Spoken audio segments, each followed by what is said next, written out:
느헤미야서 9장 1절로부터 6절까지의 말씀입니다. 우리 다 하나님의 말씀 찾으신 줄 믿고 우리 다 같이 한 목소리로 합독하여 함께 읽겠습니다.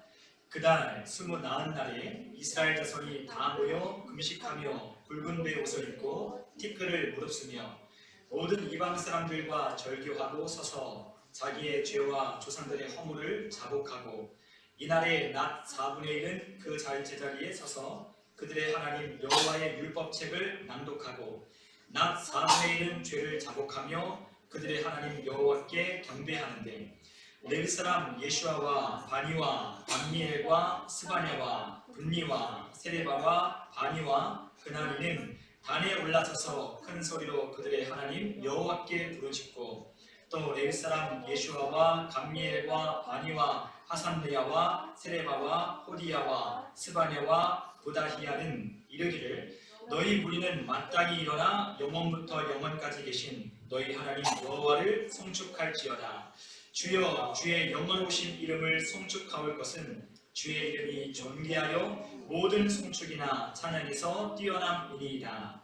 오직 주는 여호와시라. 하늘과 하늘들의 하늘과 이럴 성신과 땅과 땅 위의 만물과 바다와 그 가운데 모든 것을 지으시고 다 보존하시오니 모든 천군이 주께 경배하나이다. 아멘.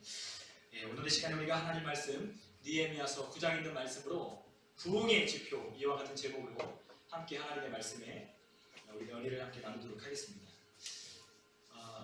이스라엘 백성들이 우리가 함께 느헤미야서를 통해서 어떻게 하나님의 백성으로 지어져가고 부흥되는지를 우리가 함께 보고 있습니다. 우리가 52일 만에 그 성벽이 재건되고 그리고 저마다 자기 고향 땅에 정착하는 그와 같은 삶의 모습을 우리는 보게 되었습니다. 그럴 때 하나님께서는 이 백성들에게 삶의 안정을 주시기 시작했습니다. 그런데 그들 안에 하나님의 백성으로서 하나님이 주시는 정체성을 잃어버린 채 살았던 그들에게 이러한 삶의 안정이 찾아오자 그들에게 헛헛하고 공허한 그들에게 뭔가 채워지지 않는 갈급함이 그들에게 느껴지기 시작했다고 하는 것이었습니다. 그들에게 성벽은 재건돼서 이제 안전이 보장되고 또한 그들이 그 성벽 안에서 거주하고 집을 짓고 살아가고 있었지만 그들 안에 뭔가 갈급한 것이 있었다고 하는 것이죠. 그래서 그들 가운데 채워지지 아니하는 이 갈급함을 하나님께서는 하나님의 말씀을 듣도록 그 백성들을 일으키시게 되었습니다. 그럴 때 하나님께서는 이 백성들에게 하나님의 말씀을 그들에게 주시며 그들에게 하나님의 말씀을 통하여 다시금 회복되도록 하나님께서는 역사하셨다는 겁니다. 그래서 그들 안에 어떤 일이 일어나느냐, 바로 하나님의 말씀에 청종하는 사건이 일어나기 시작했습니다. 우리가 부흥의 시작은 어느 때부터 시작된다고 말씀드렸죠? 하나님의 말씀에 귀를 기울일 때 그 부흥의 역사는 시작된다고 말씀을 드렸습니다. 하나님의 부흥은 하나님이 일하심과 역사하심은 하나님의 말씀에 귀를 기울이는 청종함부터 시작된다는 하는 거예요. 그래서 우리가 하나님의 말씀에 귀를 기울이지 아니하면 결코 부흥의 역사는 일어나지 않는 것입니다. 하나님의 말씀이 우리의 심령 가운데 떨어지고 그 말씀들이 우리 안에 살아서 운동력 있게 일하기 시작할 때에 우리의 삶 가운데 하나님의 역사, 부흥은 일어나기 시작하는 거예요. 그래서 하나님은 우리에게 하나님의 말씀에 귀를 기울일 것을 하나님은 말씀하셨습니다. 그것도 매우 자주 하나님의 말씀에 귀를 기울일 것을 우리에게 말씀하셨다고 하는 거예요.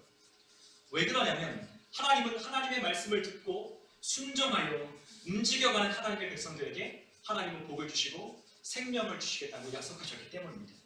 그러므로 하나님은 살게 하시기 위해서, 생명을 얻게 하기 위해서, 하나님의 은혜를 입게 하기 위해서 하나님은 그 백성들에게 말씀하시고 또한 그 백성들에게 귀를 기울여 자신의 음성을 청종할 것을 하나님은 계속해서 말씀하셨습니다.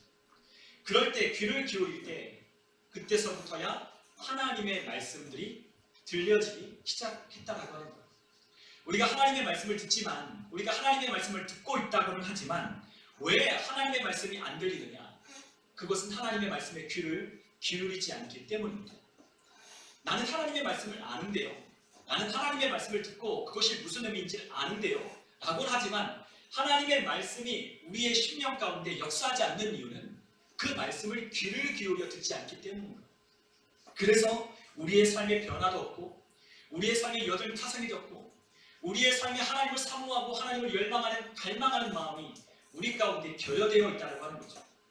그렇기 때문에 하나님의 역사가 나와 우리의 가정과 우리의 삶 속에 일어나지 않는 거예요.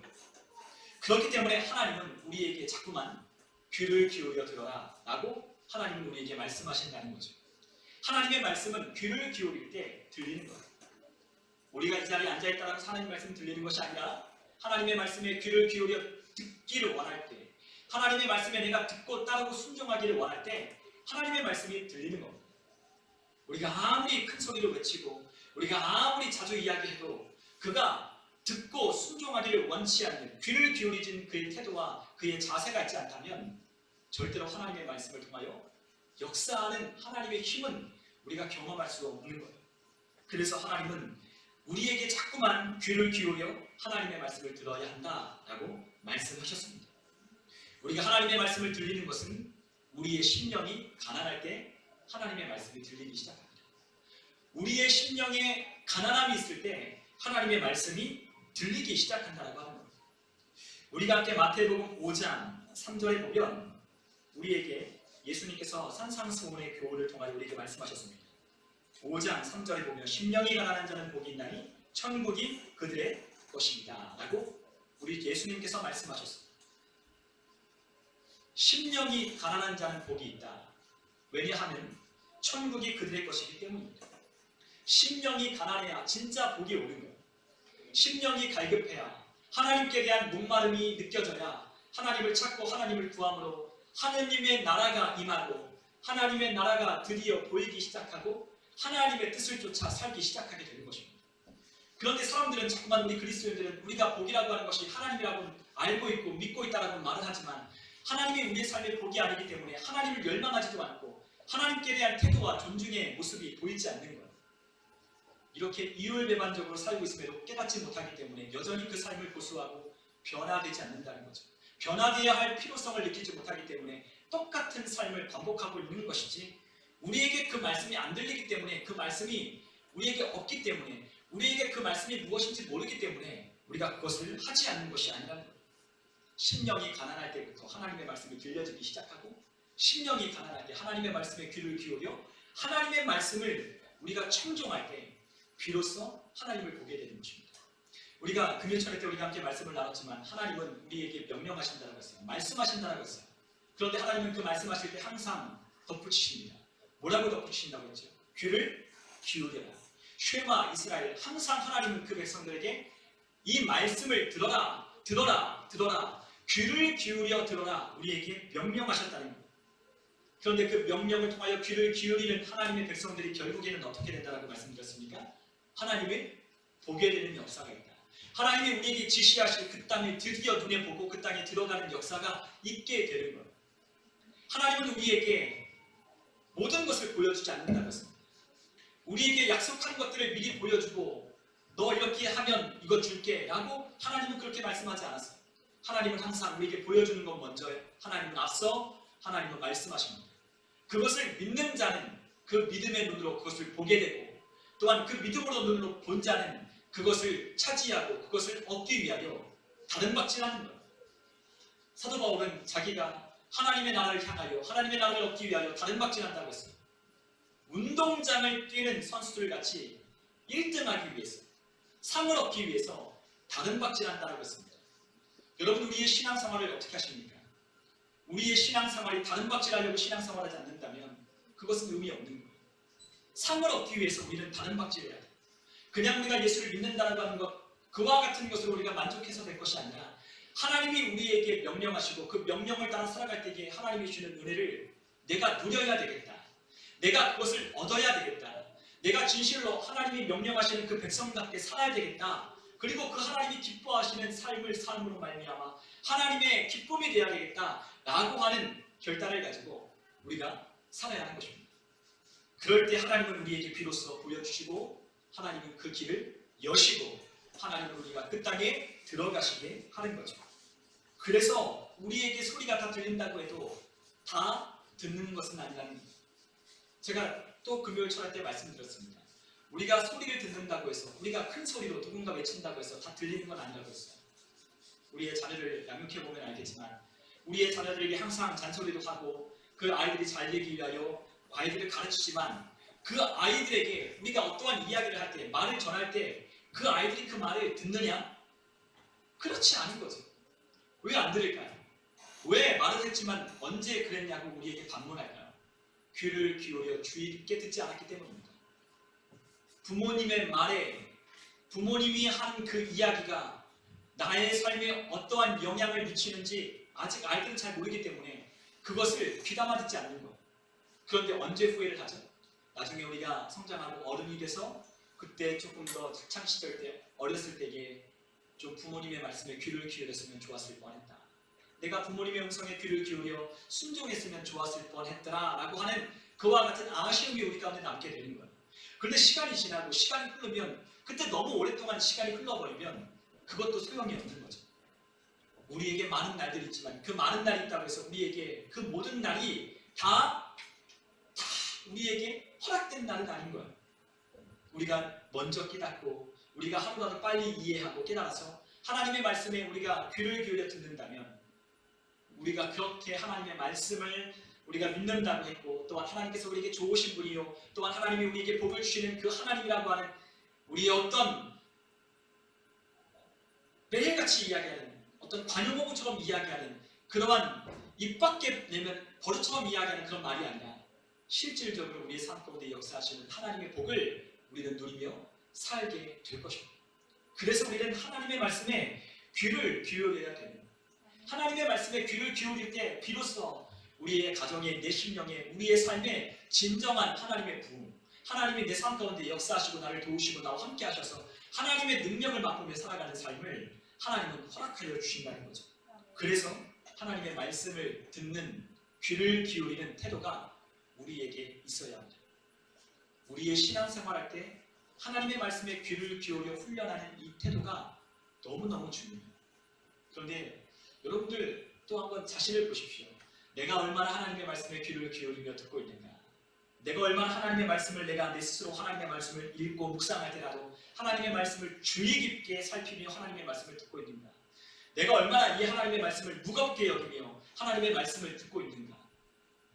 하나님은 우리에게 이 말씀을 무겁게 들으라고 했거든요. 그런데 이 말씀을 내가 무겁게 듣고 있는지, 아니면 가벼이 여기고 있는지, 내가 이 하나님의 말씀에 귀를 기울여 열고 듣고 있는지, 아니면 닫아놓고 하나님의 말씀을 흘려 듣고 있는지를 우리 자신이 잘 살펴야 돼요. 왜냐하면 너무나 중요한 문제이기 때문입니다. 정말로 중요한 문제이기 때문에 귀를 기울여 들으라는 거예요. 사실 귀를 기울여 듣는 것이 어렵지 않은 것처럼 느껴질 수 있어요. 그런데 하나님은 훈련할 때 귀를 기울여 듣는 훈련이 정말로 어려운 훈련이라고 우리에게 말씀하십니다. 왜냐하면 귀를 기울여 듣는 것은 사랑하지 않으면 귀를 기울여 듣지 않기 때문이죠. 하나님을 사랑하지 않으면 귀를 기울여 듣지 않기 때문입니다. 그냥 들을 수는 있어요. 그냥 듣는 건 너무 쉬워요.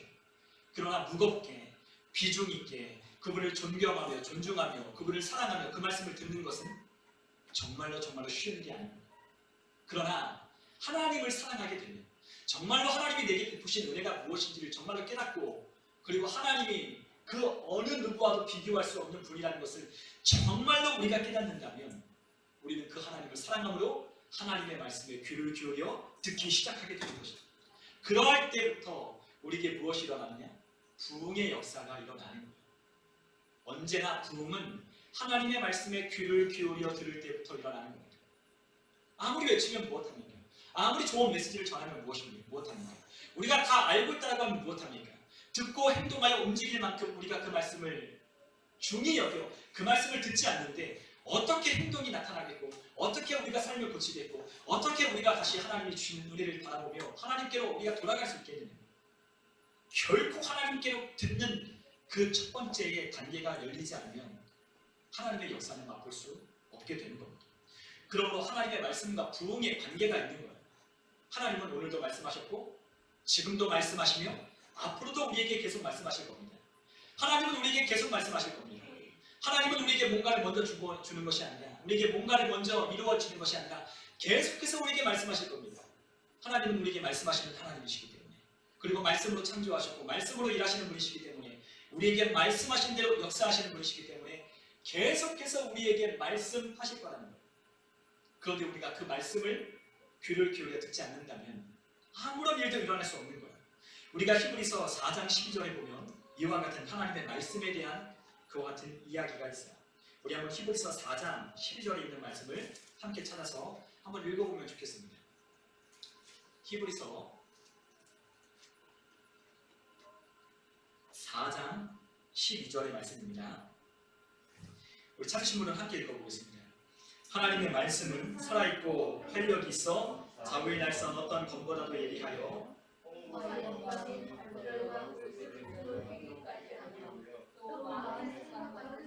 판단하는. 아멘. 자, 하나님의 말씀은 살아있다고 말씀하십니다. 하나님의 말씀은 살아있고 또 무엇이 있습니까? 힘이 있다는 말씀. 활력, 힘이 있대요. 권능이 있대요. 그래서 그 하나님의 말씀은 좌우의 날선 어떤 검보다도 날카로워서 우리의 혼과 영과 및 관절과 골수를 찔러 쪼개기까지 하며 또 마음의 생각과 뜻을 판단한다라고 말씀하셨습니다.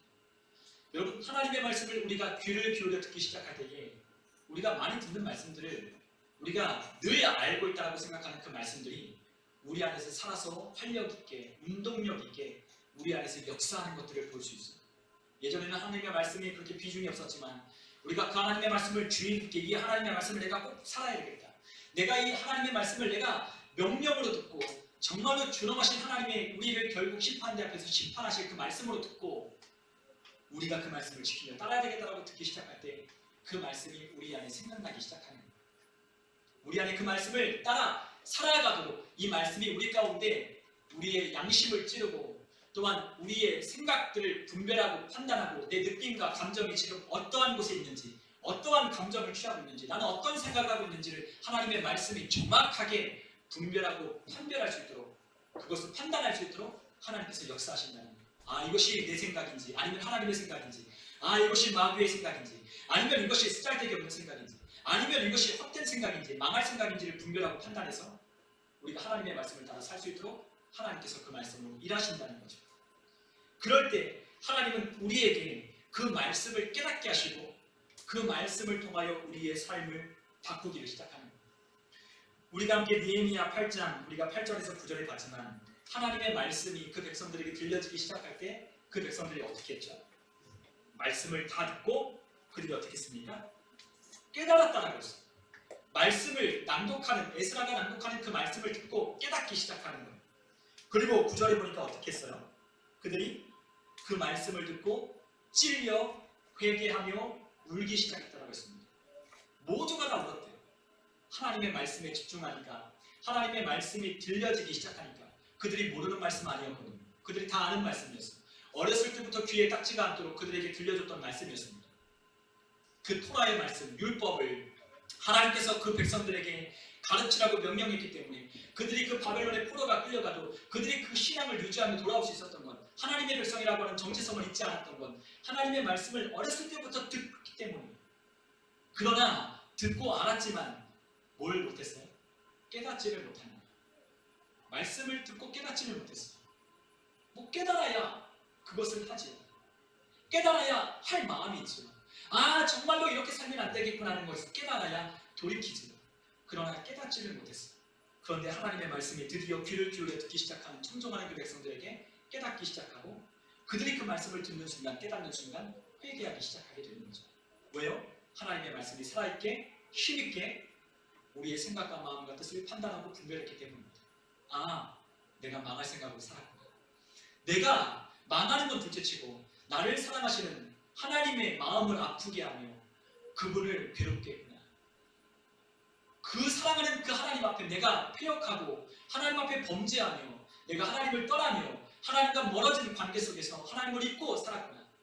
나의 복이자 나의 생명이자 나의 구원 되신 하나님을 내가 등한시하며 살았구나라는 걸 깨닫고 통곡하며 애통하며 울기 시작했다라고 하는 거예요. 우리의 삶에도 그러한 역사가 일어나야 돼요. 여러분, 우리의 삶의 과거를 한번 돌이켜 보십시오. 우리가 하나님과 관계가 뜨겁고 하나님을 사랑하고 하나님을 의지하고 하나님의 말씀대로 우리가 살아야겠다는 결단이 나타날 때 그때가 언제입니까? 그때가 하나님의 말씀에 귀를 기울여 듣는 순간에 우리 안에 회개가 있었고 그 회개가 있을 때 우리의 삶이 바뀌어졌잖아요.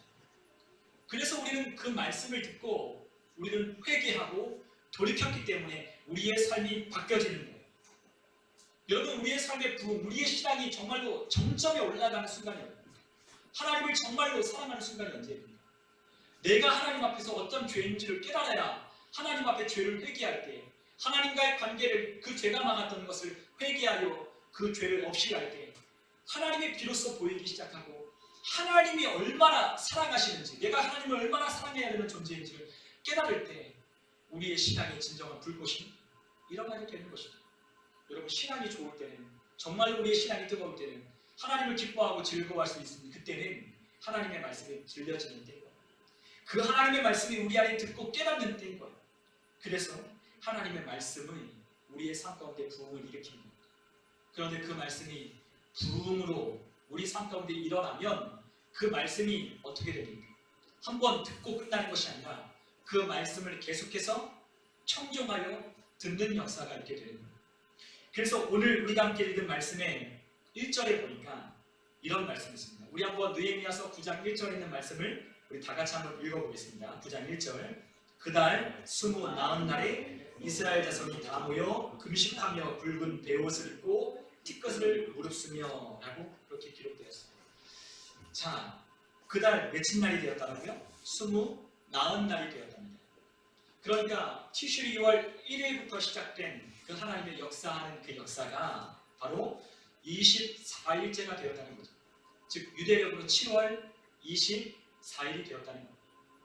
7월 1일이 되면 어떤 날이 있다고 했죠? 나팔을 부르는 나팔절이 있고 그로부터 열흘이 지나면 대속죄일이 있고 그리고 그로부터 또 닷새가 지나면 바로 초막절이 있다고 했습니다. 그래서 우리가 지난주에 우리가 함께 말씀을 나눴지만 기억하실지 모르겠지만 그 백성들이 하나님의 말씀을 회복하니까 잊어버렸던 하나님이 만나자라고 했던 그 시간을 기억하고 절기가 회복되었다고 했습니다. 그 절기가 바로 초막절입니다. 여러분, 초막절이 오늘 저녁부터 시작돼요. 오늘 저녁부터 일주일간 초막절이 시작됩니다. 초막절은 무엇이라고 했냐? 바로 하나님과 만나는 시간이에요. 하나님의 아들 예수 그리스도가 재림하는 그 재림을 기다리며 사모하는 시간이 바로 초막절입니다. 영원히 그분과 함께 거할 처소를 바라보며 나의 구원주 되시는 예수님을 기다리는 그리고 그날에 기뻐하며 즐거워하는 잔칫날이 바로 초막절인 거죠. 그래서 초막절이 되면 어떻게 한다고 했습니까?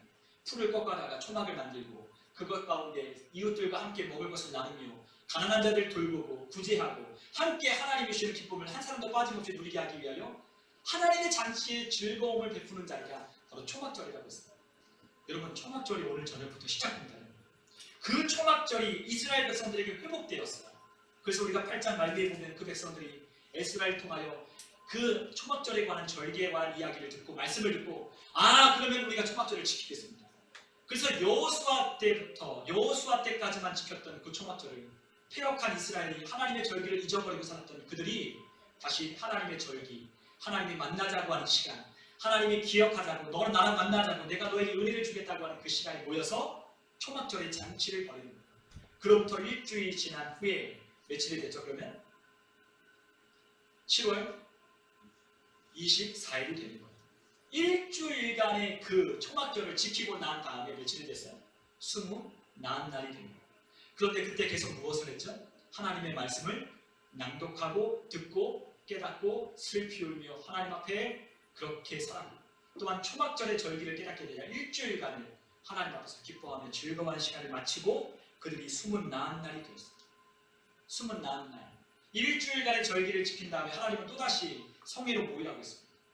그리고 그 성회로 모인 백성들이 하나님 앞에 반응하기 시작하는 거예요.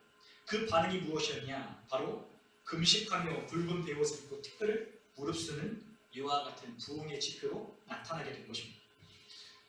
여러분, 부흥의 시작은 하나님의 말씀에 청종할 때부터 하나님의 부흥은 시작된다고 했습니다. 그런데 그 부흥이 시작되는 가시적인 지표가 있어요. 우리 눈으로 보여지는 부흥은 그냥 있는 게 아닙니다. 부흥이 있으면 무엇이 있죠? 우리 눈으로 볼 수 있는 가시적인 부흥의 지표가 있다는 거예요. 그것이 바로 무엇이냐? 바로 하나님의 말씀으로 돌아가는, 다시금 회개하여 하나님께 돌아가는 이 지표, 부흥의 지표가 나타나기 시작하는 거예요. 우리에게 회개 없는 교회, 회개하지 않는 사람들, 회개하지 않는 그리스도인의 삶에는 부흥이 없어요. 회개하지 않는 교회에는 부흥은 없어요. 돌이키지 않는 하나님의 백성들의 삶에는 부흥이 없다는 거예요. 여러분, 부흥이 있으려면 반드시 회개가 있어야 됩니다. 그러나 우리는 회개를 싫어해요. 우리의 삶에 돌이키는 것을 싫어합니다. 왜? 지금 살고 있는 것이 어렵지 않거든요. 불편하지 않거든요. 그냥 이렇게 사는 것이 좋은 거예요. 더 이상의 어떠한 더 하나님께 뭔가 나아가는 것을 원치 않는 거예요. 뭔가 하나님 앞에 시간을 더 투자하고, 뭔가 하나님께 더 마음을 쏟고, 뭔가 하나님이 원하시고 기뻐하시는 일에 우리의 날들을, 시간들을 하나님 앞에 드리는 것을 원치 않는 겁니다. 내가 하고 싶은 거 여전히 하고 싶은 거, 내가 살고 싶은 대로 여전히 살고 싶은 거, 내가 재미있고 내가 하고 싶은 것을 내가 끊기를 원치 않는 거예요. 나는 이대로가 좋은 거죠. 이대로 살고 싶은 거예요. 그러나 그런 삶에는 결코 부흥이 없다는 거죠. 하나님이 우리의 삶에 개입할 여지가 없는 거예요. 우리는 항상 하나님 앞에 기도합니다. 하나님 도와주세요. 하나님 내 삶을 인도 좀 해주세요. 하나님 나에게 길을 좀 열어주시고 내 길을 좀 밝히 보여주세요. 알게 해주세요. 깨닫게 해주세요. 그러나 우리가 하나님 앞에 그렇게 기도하고 요청했지만 하나님의 말씀에 우리가 귀를 기울이지 않고 하나님의 말씀에 귀를 닫는 순간에 하나님은 절대로 우리의 삶에 부흥을 일으키지 않는 거예요. 우리가 있는 자리에서 하나님이 일하시지 않는 거예요. 어디로 돌아가야 됩니까? 하나님이 계신 자리로 돌아가야 돼요. 여전히 하나님이 계시고 거하시는 그곳으로 우리가 돌아가는 거예요. 그래야 우리의 삶의 부흥을 맛보는 거예요. 그럴 때 하나님은 이 백성들에게 부흥의 지표로 부흥이 일어나는 것을 보여주셨어요. 부흥이 일어나는 곳에는 무엇이 있다고요? 회개의 역사가 있다. 그래서 우리가 평양 대부흥이 일어났을 때 장기영 교회에서 무엇이 있었죠? 회개가 있었잖아요. 여러분, 저기 미국의 아주사 거리에도 아주사 대부흥의 역사도 회개로부터 시작하는 거예요. 근데 그 먼저 뭐가 있었어요? 하나님 말씀 사경회가 있었어요. 하나님의 말씀을 듣는 시간이 있었어요. 하나님의 말씀을 듣는 거예요. 왜? 갈급하니까. 하나님의 말씀을 왜 듣냐? 왜 귀를 기울이냐? 갈급하니까. 채워지긴 했는데, 내 삶은 안정은 되긴 했는데, 내 삶이 그래도 여유는 있는데, 내 삶에 뭔가 부족하다고 생각은 들지 않는데, 이만하면 됐다라고 생각을 하는데, 내 마음에 뭔가 허전하고 공허한, 내가 빵만으로 살 수 없는 하나님의 말씀, 사람은 떡으로만 사는 게 아니라 하나님의 말씀으로 산다라고 하는 영적으로 지음받은 하나님의 백성들이 하나님의 말씀으로 갈급하니까 하나님을 찾을 수밖에 없는 거예요. 뭔가 내 삶에 피그덕거리고, 뭔가 내 삶이 뭔가 이게 일하는 거 없는 것 같고, 내 삶에 뭔가 기쁨이 없고, 진정한 내 삶에 안식이 없는 이와 같은 삶에 뭔가 공허한 걸 느끼는 거죠. 여러분, 그럴 때 있지 않습니까? 내 삶에 뭔가 공허함을 느낄 때가 있지 않습니까? 뭔가 내 삶에 잘못됐다는 걸 느끼지 않습니까? 이렇게 계속 살면 하나님이 기뻐하실까라는 생각이 있지 않습니까? 그럴 때 하나님의 말씀을 듣고 싶습니다.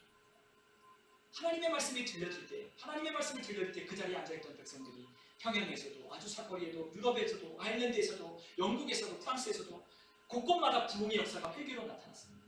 부흥의 역사가 나타날 때는 회개하는 것이 있어요. 철저하게 회개하는 겁니다. 그런데 그때 회개할 때 이 백성들이 어떻게 했다면 1절에 보니까 금식하고 굵은 베옷 입고 티끌을 부르시며 회개하는 거예요. 금식한다는 건 뭐예요? 나의 생명을 담보하는 거예요. 금식한다는 건 내 생명을 담보하는 거예요. 하나님, 내 생명 끊어져도 하나님 말씀대로 살고 싶어요. 하나님, 이 육신의 껍데기 이거 먹어야 사는데, 그러나 이 육신의 껍데기가 살면 뭐합니까? 내 영이 살아야 되지 않겠습니까? 하고 하나님 앞에 금식하는 거예요. 그리고 그 먹고 마시는 시간을 다 어디에다 쓰는 겁니까? 하나님께 쏟겠다고 하는 결단의 의지의 표현인 거죠. 그리고 굵은 베옷을 입었어요. 베옷을 언제 입죠? 상을 당할 때 입잖아요. 죽었다는 거예요. 나는 죽었다는 거예요. 그리고 티끌을 부르습니다. 죄를 뒤집어 쓰고 기도합니다. 나는 죄인이요. 나는 망했습니다. 나는 하나님 앞에 망한 자입니다. 라고 하며 자신을 하나님 앞에 그렇게 낮추고 하나님 앞에 그렇게 기도하기 시작했습니다. 그럴 때 그들 안에 무엇이 있다고? 부흥이 이루어지는 거예요. 여러분, 부흥은 뭔가 우리가 뭐 이 자리가 가득 차고 이곳에 뭔가 우리가 꿈꾸고 바라고 원했던 것이 이루어진 그것이 부흥은 아닙니다. 그것은 부흥의 결과이지, 부흥은 그렇게 일어나는 거예요. 먼저 하나님 말씀 청종하고 회개하는 역사부터 시작되는, 그것이 진짜 부흥입니다. 여러분, 우리가 진실로 회개할 때, 우리가 애통하며 우리가 통곡하며 회개할 때 여러분들에게 부흥이 시작되는 것을 믿으십시오. 하나님이 여러분들에게 일하실 수 있는 너무나도 좋은 조건이 만들어지고 있다는 걸 깨달으십시오. 하나님은 누구를 좋아하십니까? 심령이 가난한 자를 좋아하시고 상하고 통회하는 마음을 하나님은 결코 외면하지 않으신다고 말씀하셨습니다. 하나님은 상한 갈대로 꺾지 아니하시고 우리에게 원하시는 건 상하고 통회하는 마음, 하나님이 없는 삶, 하나님이 우리의 삶에 없는 삶, 빠진 삶, 하나님이 없어도 살 수 있다고 생각하는 삶, 하나님을 절대적으로 구하지 않는 삶에 우리의 삶에 회개는 없는 거죠. 그럴 때 우리의 삶에 진정한 회개가 있습니다. 그런데 우리는 회개를 한다고 많이 했어요. 저도 회개한다고 했고 우리의 삶에 회개를 많이 했어요. 그런데 회개는요, 단순히 하나님 내가 이 죄 졌으니 잘못했습니다, 하나님 용서해 주셔라고 구하는 그것만이 회개가 아니에요. 진짜 회개는 뭐죠? 돌이키는 거예요. 가던 길에서 돌이키는 겁니다. 우리가 진짜 회개는 지난날의 삶에서 돌이키는 거예요.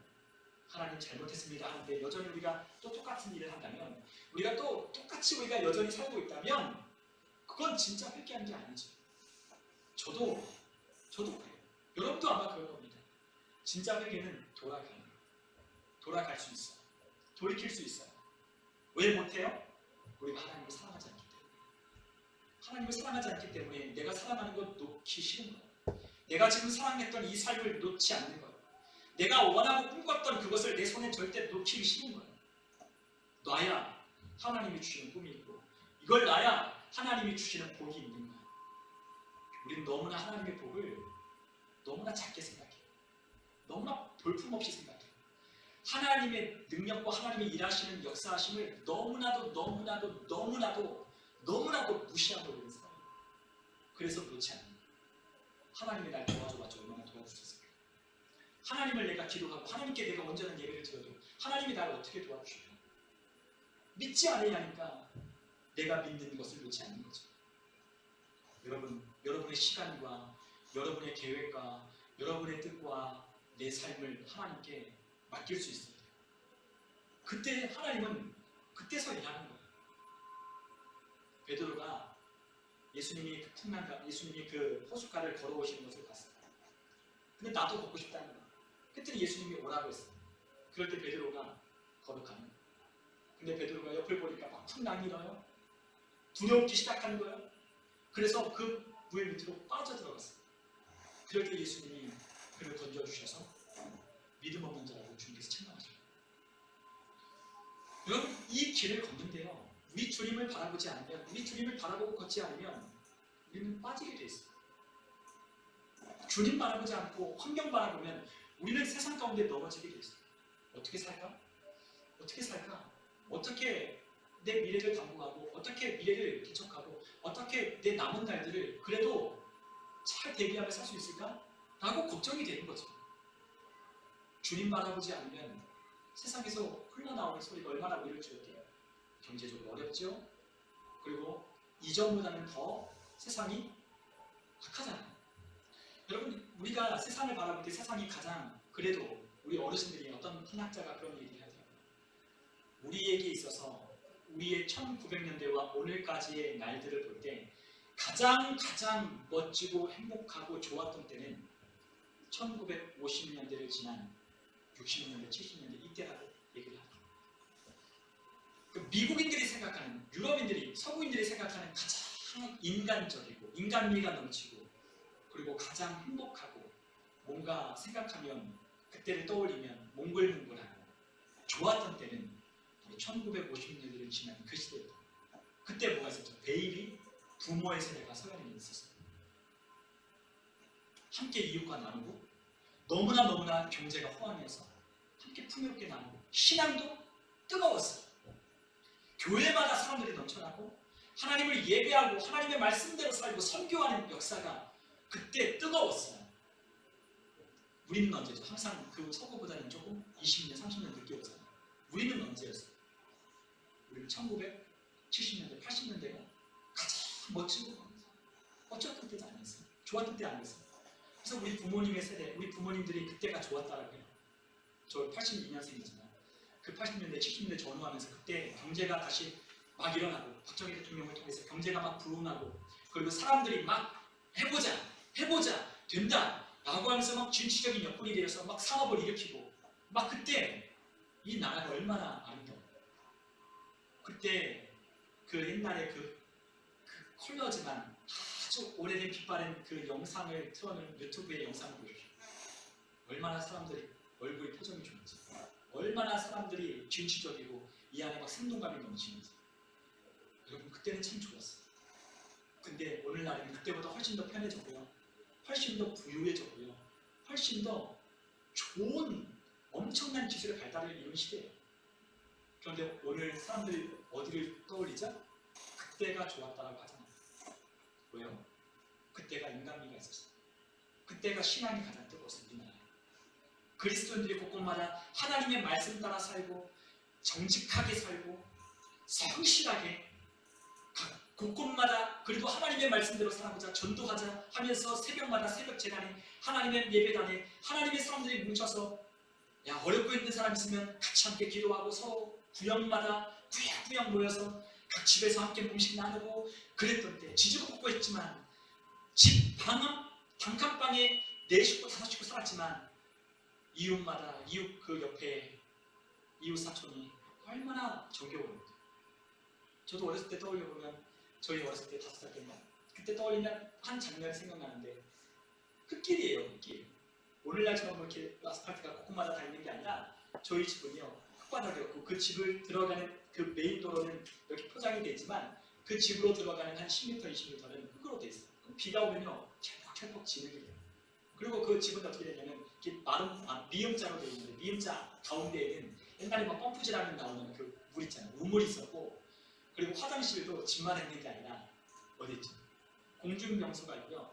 그 미음자의 집이 가능하고 부엌 조그맣게 딸려있는 집이 다다다다다다 붙었어요.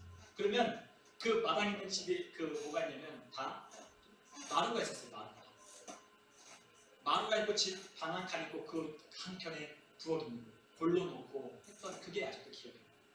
근데 그때 얼마나 정겨웠는지 저는 아직도 기억이 나요. 그 마루에서 부침개 부쳐 먹고요. 그 옆에 있는 집에서 와서 뭐 누구 엄마에서 와서 먹고요. 그리고 좋은 거 나오면 함께 나누고 막 그랬어요. 없어도 그렇게 살았어요. 힘들었지만 고생이었지만 아무도 그 삶을 고생이라고 하지 않아요. 왜요? 마음이 따뜻했고 하면 뭔가 이루어질 것만 같았거든요. 근데 오늘날에는 미래가 불확실해요. 염려가 많아요. 사람들이요 포악해졌고요. 사람들이 조급해졌어요. 말 그대로 디모데에게 바울이 전했던 그 말씀대로 말세에 고통하는 때가 이르니 사람들이 돈을 사랑하고 자기를 사랑하니까 다 인간성이 말종대로 다 하나님 사람들의 마음에 기쁨이 없는 거예요. 자기만 안다고 해서 기쁨이 있는 게 아니에요. 자기의 마음을 터놓고 나누어주고 하나님의 말씀을 따라 살 때 진짜 기쁜 거죠. 그래서 그 백성들이 회개할 때 무엇했어요? 자기 것을 나눠줬잖아요. 아무것도 준비하지 못한 초막절을 잔치를 벌이지 못한 그 사람에게 나눠주고 고아와 각각 과부를 돌아보는 역사가 있었잖아요. 그때 그 기쁨이 있는 거예요. 여러분 받을 때도 기쁘지만 받을 때보다 더 기쁜 때가 언제인지 아십니까? 줄 때도 기뻐요. 여러분 줄 수 있다는 건요 돈이 많고 적음의 문제는 아니에요.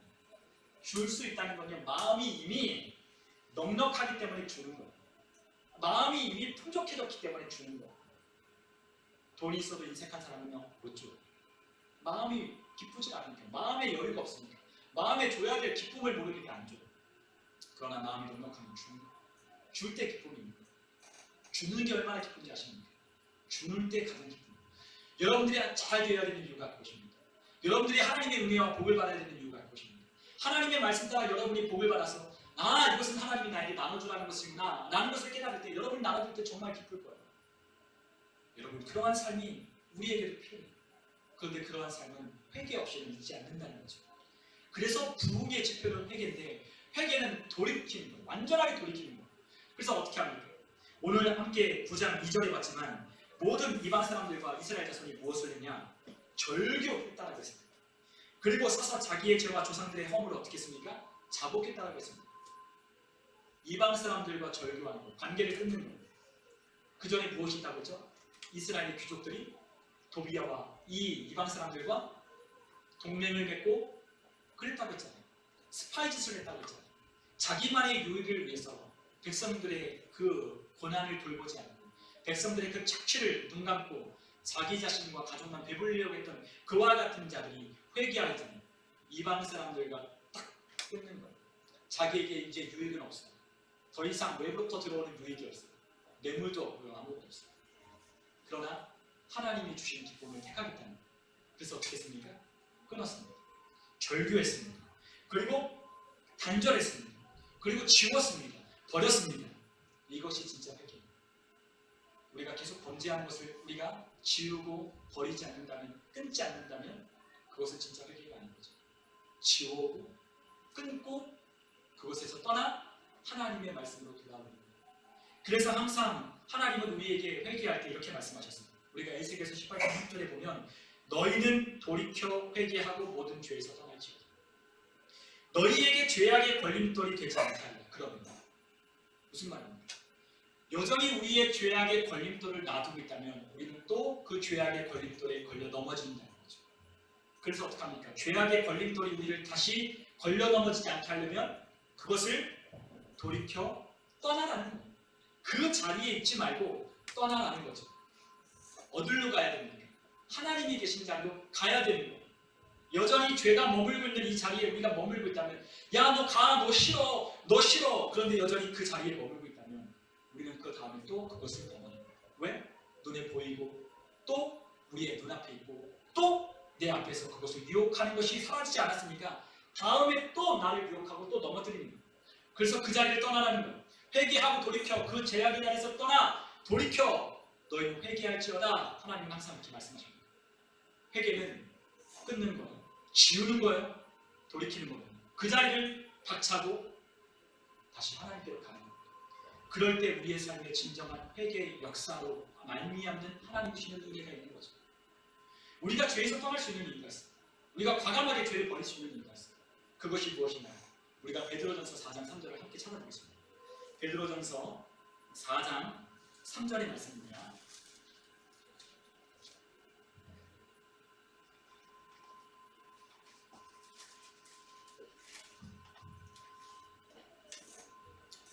베드로전서 4장 3절 찾으신 분들은 함께 읽어보겠습니다. 너희가 음란과 정욕과 술취함과 방탕과 향락과 무업한 우상 숭배를 하여 이방인의 뜻을 따라 행한 것은 지나간 대로 족하도다. 아멘. 우리가 죄에서 떠날 수 있는 이유, 죄에서 돌이킬 수 있는 이유 깨달았기 때문입니다. 아, 지나간 때가 족하다. 이렇게 사는 것이 더 이상 기쁘지 않다. 이것이 나의 삶에 행복과 만족을 주는 것은 아닙니다. 아직도 우리가 돌이키지 않았다면 아직 진짜 깨닫지는 못합니다. 진짜 깨닫지 못했기 때문에 완전히 버리지 않는다. 미련을 남아두는 거. 지나간 때가 족한 줄 알면 버리는 거죠. 과감하게 버리는 거. 우리가 지난날 음란과 술취함과 방탕과 우리 멋대로 살았던 지난날의 삶을 버리는 거. 그것으로 인해서 즐거움을 누렸던 것보다 하나님 안에서 사는 것을 선택하는 사람, 지나간 때가 족하다는 것을 깨닫는 사람은 과감하게 버리는 거죠. 충분해. 지나간 것처럼 사는 거 충분해. 여러분, 그렇기 때문에 우리는 더 이상 어떻게 살 수 없습니까? 하나님의 말씀의 빛이 우리의 삶 가운데 비춰지기 시작할 때, 우리의 삶에 깊숙이 그 말씀이 우리의 심령 가운데 떨어지기 시작할 때 우리는 지난날처럼 살 수 없다라고 고백하는 거예요. 더는 안일하게, 나태하게, 그리고 지금까지 살았던 막연한 삶, 하나님을 믿는데 막연해요. 신앙하는데 막연해요. 기도한다는 건 아는데 막연해요. 하나님의 말씀을 읽어하는데 막연해요. 구체적인 계획이 없어요. 삶이 없어요. 막연하게, 나태하게, 안일하게 더 이상 할 수 없는 거예요. 신앙생활 이렇게 하면 안 되겠구나. 신앙생활 이렇게 하면 안 되겠구나. 하나님을 믿고 따르는데 이렇게는 하면 안 되겠구나. 하나님 말씀대로 나태하고 안일한 게 아니라, 막연한 게 아니라 정말로 구체적이게 하나님 앞에 살려고 하는 거예요. 진짜 동행해야 돼요. 말로만 동행이 아니라 그럼 어떻게 해야 되냐? 생각하는 거죠. 야, 너 여태까지 그렇게 살았는데 그렇게 사는 것이 너에게 뭔 유익이 있었느냐? 생각하면 행동을 옮길 것을 생각하는 거예요. 동행하는 거 어떻게 할까? 어떻게 동행할까? 동행하고 싶을 때, 진짜 동행할 때 그것을 하게 되는 거죠. 여러분, 그러한 삶으로 바꾸셔야 돼요. 바꿔야지 우리의 삶에 정말 하나님의 힘을 주시는, 역사하시는 힘을 우리가 경험하기 시작합니다. 지나간 때가 족한 줄 아십시오. 우리가 또 하나, 우리가 주에서 떠날 수 있는 이유가 또 한 가지가 있습니다. 우리 빌립보서 3장 7절에서 8절에 있는 말씀을 함께 찾아서 한번 읽어보면 좋겠습니다. 빌립보서 3장 7절에서 8절에 있는 말씀입니다. 찾으신 분들은 함께 읽겠습니다.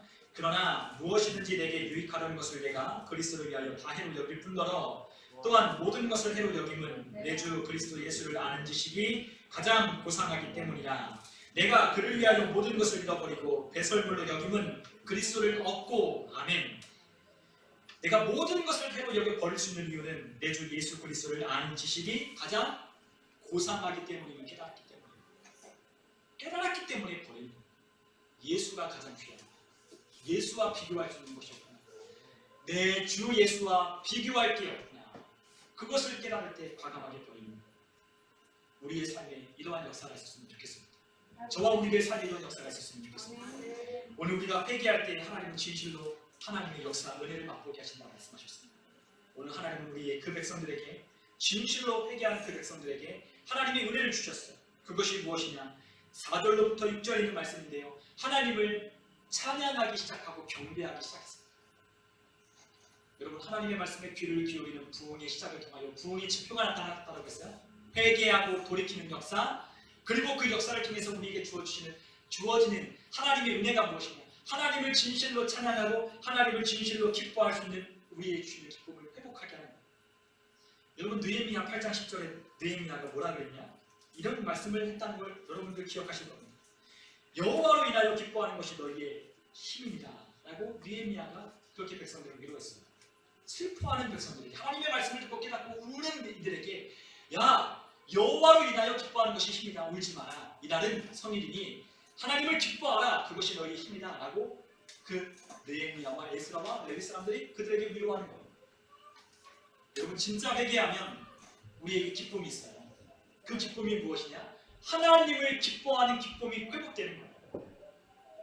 여러분, 하나님을 기뻐할 수 있는 기쁨이 얼마나 놀라운 축복인지 아십니까? 저나 여러분이나 우리는 평생 주님 나라 가는 그날까지 신앙하며 살아야 돼요. 우리는 예배할 거고요, 우리는 귀가 앉도록, 딱지가 앉도록 우리는 기도 안 하고 들을 것이고요, 우리는 하나님 앞에 나와 예배를 귀히 여기고 하나님을 섬기는 삶을 살아야 된다, 하나님의 영광을 위해 살아야 된다, 우리는 계속해서 들을 겁니다. 그런데 그와 같은 듣는 말씀들, 예배하는 예배를, 우리는 찬양하는 그 순간들을 우리는 어떻게 보내신 겁니까? 어떻게 보내신 겁니까?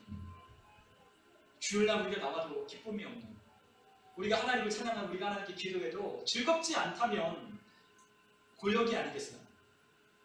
기도는 해야 되는 건 아는데 기도하기 쉽지 않고, 하나님을 찬양하는데 기쁘지 않고요, 즐거움도 없고요, 아무것도 우리가 없다면 정말로 그 날들이 괴로운 거예요.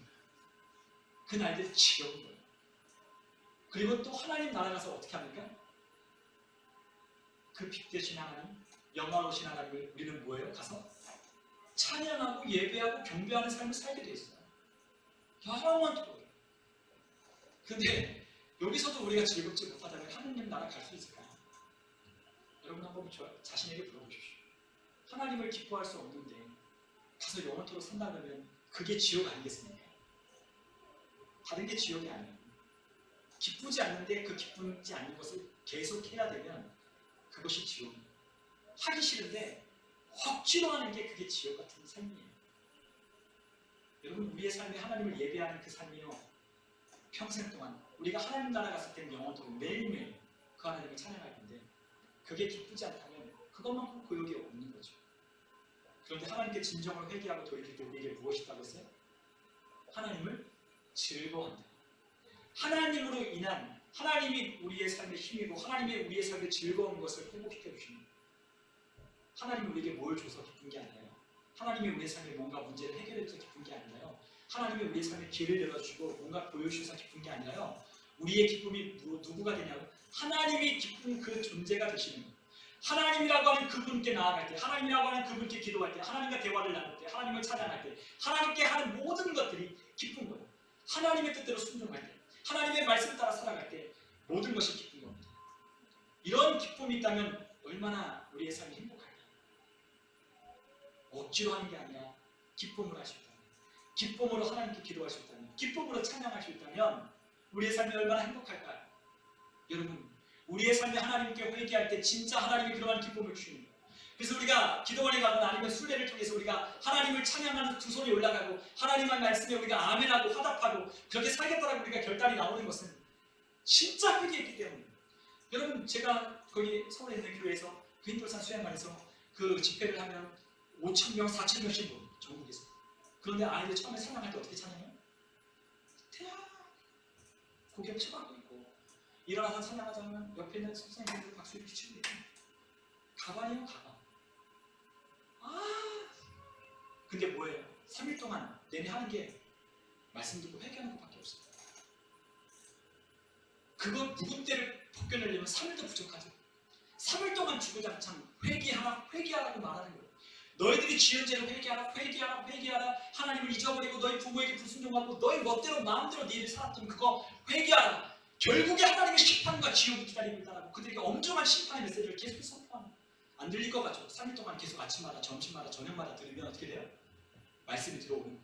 강제적으로 가둬놓고 핸드폰 다 빼앗고 거기서 듣는 거가 그거밖에 없으니까 어떻게 돼요? 하나님 말씀을 들으면 어떻게 된다 그랬죠? 들으면, 청종하면 들려지기 시작한다고 했어요. 알아요. 나도 알아요. 아니요. 듣고 나니까 깨닫는 거예요. 듣고 나니까 회개하는 거예요. 통곡하며 막 회개하는 거예요. 그럴 때 아이들이 찬양 어떻게 하십니까? 아주 아십니까? 방방방방 막 뛰면서 찬양해요. 두 손 들고 누가 시키지 않아도 방방방 뛰면서 찬양해요. 여러분, 왜 그런지 아십니까? 진정한 하나님의 기쁨을 주십니다.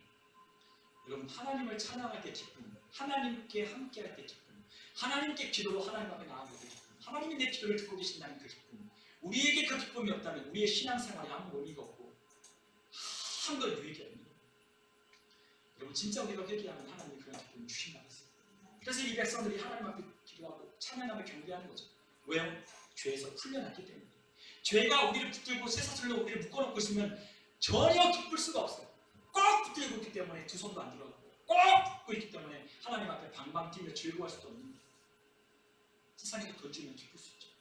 세상에서 우리의 삶에 좀 승진하고 잘 되면 좀 기쁠 수가 있죠. 그런데 그런 기쁨 얼마나 가나요? 그런 기쁨이 아니에요. 그런 기쁨 차원이 아니에요. 하나님으로 인하여 기뻐하는 기쁨, 진짜 그분이 내 삶을 지켜주시는 거예요. 그분이 내 삶의 진짜 보호자가 되시는 거예요. 그분이 내 삶의 능력이자 힘이 되는 거예요. 그분이 내 앞길을 여시고 그분이 내 앞길의 모든 것을 해결하시고 그분이 내 삶의 모든 공급자가 되시는 하나님을 내가 깨닫고 그분을 즐거워하는 그 기쁨이 회복되니까 찬양하고 기뻐하고 막 즐거워하고. 여러분, 우리가 하루 한자 하나님의 말씀을 읽는데 여러분 그 말씀을 읽을 때 우리가 그런 회개하는 삶을 산다면 하나님의 말씀이 다시 빛이 되기 시작합니다.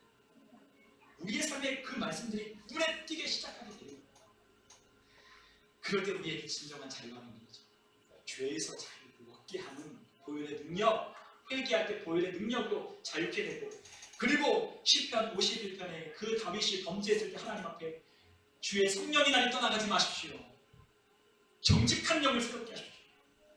그가 기도할 때 구원의 기쁨과 자원하는 심령을 회복하게 하려고 하나님께 기도했어요. 여러분, 회개할 때 구원의 기쁨이 다시 회복됩니다. 회개할 때 자원하는 심령이 생기는 거예요. 자원하는 심령이 무엇이죠? 자원해서 순종하는 마음이 우리 안에 회복되기 시작하는 거예요. 억지로 하는 게 아닙니다. 자원하는 마음, 자원하는 심령, 내가 하고자 하는 마음, 그러한 순종함이 회복되고 구원받는 것이 정말로 기뻐지는 거예요. 그럴 때 우리의 삶에 하나님을 경배하고 찬양하는 거죠. 경배와 찬양도 그냥 나오는 게 아닙니다. 경배하는 삶, 기뻐하는 삶, 즐거워하는 삶 그냥 나오는 게 아닙니다. 근데 저는요, 우리가 정말로 그러한 하나님이 주는 자유와 기쁨으로 자원하는 심령으로 하나님을 좀 예배했으면 좋겠다는 간절한 마음이 있어요. 여러분, 하나님을 만나실 겁니다. 다들 여러분도 하나님 만나실 거예요. 여러분, 하나님 만나는 건 실제고요. 하나님은 반드시 만나게 돼 있어요. 그 누구도 하나님의 심판대 앞에 피한 자가 아무도 없습니다. 모든 피조물들은 하나님을 기억하고 하나님의 피조의 그 창조하신 작품의 세계에 어울리게 어우러지게 살아요. 그러나 우리는 하나님 앞에 목이 꽂기 때문에 아직도 굽히지 않는 거예요. 오늘 하나님은 우리에게 다시금 노래하라고 말씀하십니다. 다시금 찬양할 수 있도록 하나님께서 우리를 주신 기회를 주신 하나님께 감사하십시오. 여러분이 회개할 수 있는 기회를 주는 것 감사하십시오. 회개하라고 말씀하시는 하나님의 말씀을 듣고 그것을 그냥 흘려서 듣지 마십시오. 듣기 싫은 소리를 듣지 마십시오. 회개할 때 진짜 기쁨이 있어요. 여러분, 그러나 모든 시작은 하나님의 말씀에 귀를 기울여 듣는 것부터 시작됩니다. 여러분이 경제적인 많은 세상의 소리를 들을 거예요. 여러분들 많은 부동산의 소식과 많은 경제적인 상황과 이러한 것들을 어떻게 해야 우리가 살 수 있는지, 주식은 어떻게 투자하는지, 어떻게 하는지를 여러분 많이 들으실 겁니다. 그러한 소리에 여러분들 귀를 기울이시지 않나요? 그렇지 않나요? 저도 그래요. 안 그러나요? 그렇지 않아요. 솔직해. 우리 그런 소리에 귀가 솔깃하잖아요. 어떻게 노후를 부유하게 살 수 있는지, 어떻게 미래의 자식들에게 가난하지 아니하고 유산 남겨줄 수 있는지, 어떻게 노후를 가난하게 보내지 않는 방법, 어떻게 비트코인을 투자하는 방법, 어떻게 주식을 투자하는 방법, 어떻게 수익을 올리는 방법, 다 우리는 귀를 열어 듣잖아요. 어떻게 부동산을 투자하는지 우리 그거 듣잖아요. 그런데 우리가 하나님의 말씀을 듣지는 않는다면 우리의 30년, 40년 후, 50년, 어쩌면 60년 뒤에 우리는 하나님 만날 때 우리가 어쩌면 그때 후회할지도 모릅니다. 여러분, 하나님의 말씀을 잘 들어보십시오. 이것이 생명이라고 하나님 말씀하셨습니다. 너희는 생명과 사망과 복과 저주를 너희 앞에 두었으니 너희는 살기 위하여 생명을 택하라. 하나님 말씀하셨습니다. 고쳐야 돼요. 바꿔야 돼요. 전환해야 됩니다. 이 말씀을 봐도 재미없다고요? 그럼 또 집중해서 보십시오. 하나님의 말씀을 안 본다고요? 집중해서 보십시오. 그러면 그 말씀이 열려지기 시작할 겁니다. 그 말씀이 우리의 심령 가운데 와닿기 시작할 겁니다. 왜냐하면 우리는 영적으로 지어졌기 때문입니다. 우리는 하나님의 말씀으로 그 코에 생기를 불어넣어 우리를 지으시고 만드셨기 때문에 하나님의 말씀에 반응할 수 있습니다. 하나님의 말씀이 우리 귓가에 들리면 우리 심령은 반응하기 시작할 겁니다. 여러분, 우리의 삶이 진짜 부흥해야 됩니다. 여러분, 우리 교회와 여러분들의 삶과 저의 삶에 진짜 부흥이 일어났으면 좋겠어요. 여러분, 부흥을 꿈꾸고 이 부흥의 역사가 일어나 이곳에 하나님의 역사하시는 그 하나님이 우리의 삶을 기쁨으로 가득하게 하고 우리의 아내와 우리의 남편과 우리의 자녀들이 기쁨으로 웃고 즐기며 나누는 잔칫날이 우리의 가정에 우리의 삶의 이 믿음의 공동체 가운데 가득해지시기를 주님의 이름으로 간절히 축원합니다. 우리 시간 함께 기도하겠습니다.